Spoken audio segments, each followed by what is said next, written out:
বর্তমান পরিস্থিতিতে রাশিয়ার উপর বিভিন্ন দেশের কিন্তু স্যাংশন বিদ্যমান। এর ফলে আন্তর্জাতিক ব্যাংকিং সিস্টেম যেমন সুইফট ঠিকমতো কাজ করে না। রাশিয়াতে বাংলাদেশি স্বাদের খাবার-দাবার পাওয়া যায় ঠিকই, কিন্তু সহজ না এবং দামও খুবই বেশি। রাশিয়াতে বসবাস করা কেমন কঠিন। এই যে দেখতে পাচ্ছেন যে আমার পিছনে কতটা বরফ, এই বরফের ভিতরে এই শীত প্রধান দেশে আসলে আমরা কিভাবে বসবাস করি। আসসালামু আলাইকুম বন্ধুরা, সবাই কেমন আছেন? আশা করি আল্লাহর রহমতে সবাই খুবই ভালো আছেন। দেশ এবং দেশের বাইরে থেকে যারা দেখছেন সবাইকে স্বাগত জানাচ্ছি ইউটিউব চ্যানেল কেকিউ ডেইলি ভিডিওতে। বরাবরের মতোই আরও একটি দুর্দান্ত নতুন ভিডিও নিয়ে চলে আসলাম। ভিডিওটি খুবই গুরুত্বপূর্ণ হতে যাচ্ছে, সাথেই থাকুন। যারা রাশিয়াতে কাজের উদ্দেশ্যে আসতে চান অথবা পড়াশোনার জন্য আসতে চান, কিংবা কেউ হয়তো ভ্রমণের জন্য রাশিয়াতে আসার পরিকল্পনা করছেন, তো আপনাদের মনে যদি কোনো প্রশ্ন থাকে তাহলে আমাদের কমেন্ট সেকশনে কমেন্ট করুন। আর সেই সাথে কে কোথা থেকে, কোন দেশ অথবা কোন শহর থেকে দেখছেন আমাদেরকে জানিয়ে দিন। আজকের ভিডিওতে আপনাদেরকে খুবই গুরুত্বপূর্ণ একটা তথ্য দেব। রাশিয়াতে নতুনরা এসে যেসব প্রধান সমস্যার মুখোমুখি হয় সেই সব বিষয় নিয়ে আজকে বিস্তারিত বলবো। আপনারা যারা রাশিয়াতে কাজ করতে চান বা প্ল্যান করছেন, ভিডিওটি মনোযোগ দিয়ে শুনলে অনেক ভুল সিদ্ধান্ত থেকে বাঁচতে পারবেন। তো এখানে একটি বিষয় বলে রাখি, যারা রাশিয়াতে আসতে চান তাদের কিন্তু রাশিয়ান ভাষা জানাটা খুবই জরুরি। তো যারা রাশিয়ান ভাষা শিখতে আগ্রহী তারা আমাদের স্ক্রিনে দেওয়া হোয়াটসঅ্যাপ নম্বরে যোগাযোগ করতে পারেন।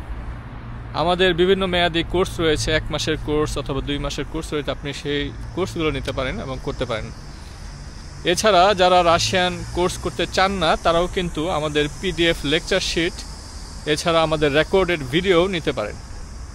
তো আশা করি উপকৃত হবেন। স্ক্রিনে দেওয়া হোয়াটসঅ্যাপ নম্বরে যোগাযোগ করলে আমাদের বিস্তারিত তথ্য পেয়ে যাবেন। প্রথমে যে সমস্যাটি নিয়ে আলোচনা করব সেটি হচ্ছে বর্তমান সময়ে রাশিয়া থেকে কিন্তু বাংলাদেশে টাকা পাঠানো যায় না। বর্তমান পরিস্থিতিতে রাশিয়ার উপর বিভিন্ন দেশের কিন্তু স্যাংশন বিদ্যমান। এর ফলে আন্তর্জাতিক ব্যাংকিং সিস্টেম যেমন সুইফট ঠিকমতো কাজ করে না। মানে আপনি রাশিয়া থেকে সরাসরি বাংলাদেশ ব্যাংকের মাধ্যমে টাকা পাঠাতে পারবেন না। অনেকে বিকল্প উপায়ে টাকা পাঠায়, যেমন তৃতীয় দেশের ব্যাংক ব্যবহার করে অথবা পরিচিত কারোর মাধ্যমে অথবা হুন্ডি টাইপ সিস্টেমে। কিন্তু এইসব পদ্ধতিতে কিন্তু বেশ ঝুঁকি থাকে, টাকা আটকে যেতে পারে, সময় বেশি লাগে আর অনেক সময় সার্ভিস চার্জও বেশি হয়।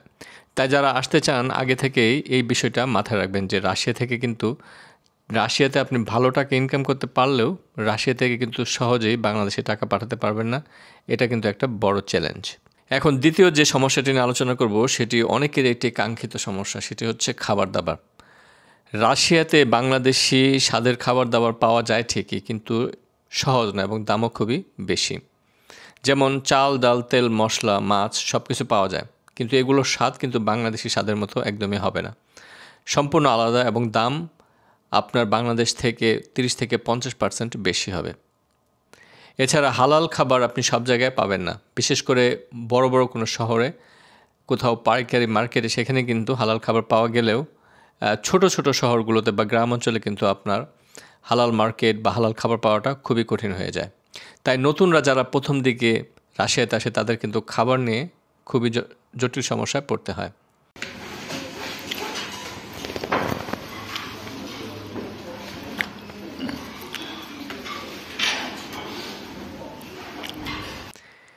এছাড়া রাশিয়ান খাবার যেমন স্যুপ, সালাদ, পাউরুটি সবাই কিন্তু সহজে নিতে পারে না। আপনি যদি বাইরে খেতে চান, কোনো রেস্টুরেন্টে বা কোনো ক্যান্টিনে খেতে চান, তাহলে কিন্তু প্রত্যেকটা মিলের জন্য আপনার মিনিমাম 400 থেকে 700 রুবল পর্যন্ত খরচ হবে। তাই যারা রাশিয়াতে আসবেন আগে থেকে এই ব্যাপারটা চিন্তা করবেন যে বাংলাদেশি খাবারের স্টাইল আমরা যেভাবে খাই ঠিক সেইভাবে কিন্তু আমরা রাশিয়াতে পাবো না। কাজে আপনাদেরকে পার্সোনালভাবে একটু প্রিপারেশন রাখতে হবে। কিছুটা রান্না আগে থেকে জেনে রাখা ভালো, যাতে আপনি দোকান থেকে কিনে নিয়ে এসে বাংলাদেশি স্টাইলে রেখে তারপর আপনি খেতে পারেন। এখন তৃতীয় যে বিষয়টি নিয়ে আলোচনা করব সেটি অনেকেরই জানা একটি সমস্যা, সেটি হচ্ছে আবহাওয়া এবং রাশিয়ার তীব্র শীত। তো রাশিয়া একটি শীত প্রধান দেশ, আমরা সবাই জানি। বিশেষত অক্টোবরের শেষের থেকে অথবা নভেম্বরের শুরু থেকে কিন্তু রাশিয়াতে তীব্র ঠান্ডা পড়া শুরু করে এবং এই ঠান্ডাটা মোটামুটি মার্চ এবং এপ্রিলের শুরু পর্যন্ত থাকে। ডিসেম্বর এবং জানুয়ারি এই 2টা মাস হচ্ছে প্রধান শীতের সময়, যখন বিভিন্ন অঞ্চলে কিন্তু -20 থেকে -40 ডিগ্রি পর্যন্ত নেমে যায়। রাশিয়াতে বসবাস করা কেমন কঠিন। এই যে দেখতেই পাচ্ছেন যে আমার পিছনে কতটা বরফ, এই বরফের ভিতরে এই শীত প্রধান দেশে আসলে আমরা কিভাবে বসবাস করি এটা আসলে একটা চ্যালেঞ্জ। তো এই মুহূর্তে আমি দাঁড়িয়ে আছি শহরের একদম প্রাণকেন্দ্রে, আর আমার পাশেই রয়েছে একটি নদী। তো লেটস সি দিস ওয়ে। ওকে, তো আমরা দেখতে পাচ্ছেন যে আমি এখন বর্তমানে একটি নদীর পাশে দাঁড়িয়ে আছি। তো এটা হচ্ছে একটা নদী, কিন্তু দেখে বোঝার কিন্তু উপায় নেই এটা একটা নদী। সামার সিজনে এটা একদম সম্পূর্ণ পানিতে পরিপূর্ণ থাকে, আর এখন দেখতে পাচ্ছেন যে বরফে ভরা। আর এই বরফটা একদম এমনটাই শক্ত হয়ে গেছে যে মানুষ কিন্তু এর উপর দিয়ে হাঁটাহাঁটি করতেছে, চলমান, বাচ্চারা খেলাধুলা করতেছে, এমনকি সাইকেলও চলমান এখানে।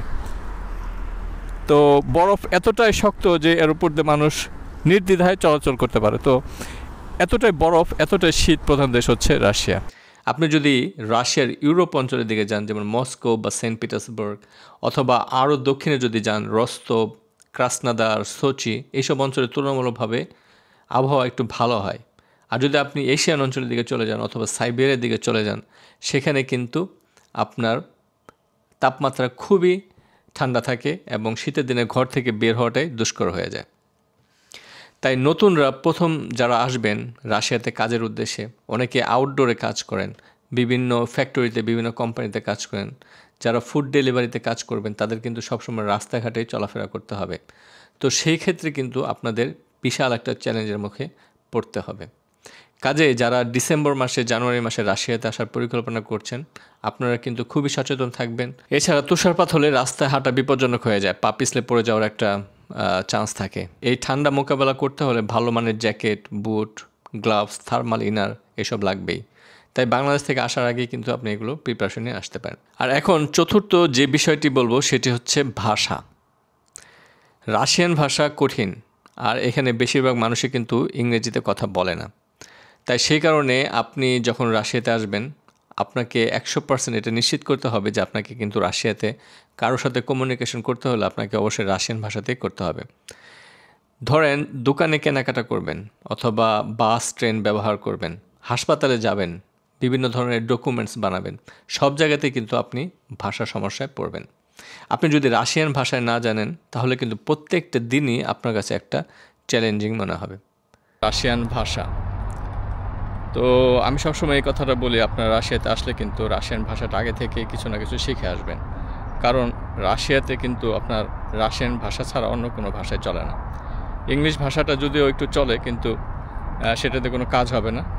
আপনি যদি লং টাইম রাশিয়াতে কাজ করতে চান তাহলে কিন্তু আপনার রাশিয়ান ভাষাটা জানা অনেকটা বাধ্যতামূলক। রাশিয়ান ভাষা না জানলে অনেক সমস্যার মধ্যে পড়বেন এবং কাজ আপনি দীর্ঘায়িত করতে পারবেন না। আপনি যে কোম্পানিতে কাজ করবেন, ফ্যাক্টরিতে কাজ করবেন বা পড়াশোনা করবেন, সেখানে আপনি যদি এই ভাষা না জানেন, সেখানে কিন্তু আপনার সাকসেসফুল হওয়া খুবই কঠিন হয়ে যাবে। যে কোম্পানিতে কাজ করবেন সেখানকার জবের ডিটেলস বুঝতে বা ইনস্ট্রাকশন নিতে, সেফটি রুলস ফলো করতে সব জায়গায় কিন্তু ভাষা লাগে। রাশিয়ান ভাষা বেসিকভাবে জানলে কাজ পাওয়াটা আপনার জন্য সহজ হবে, বেতন বাড়ানোর সুযোগ বাড়ে, আর ভুল বোঝাবুঝিও কম হয়। তাই রাশিয়া আসার আগে আপনি 2-3 মাস রাশিয়ান ভাষা প্র্যাকটিস করে তারপর কিন্তু রাশিয়াতে আসতে পারবেন। এরপর রাশিয়াতে আসার পরে কিন্তু আপনি আপনার ভাষাটা ভালোভাবে আরও চর্চা করে নিতে পারবেন।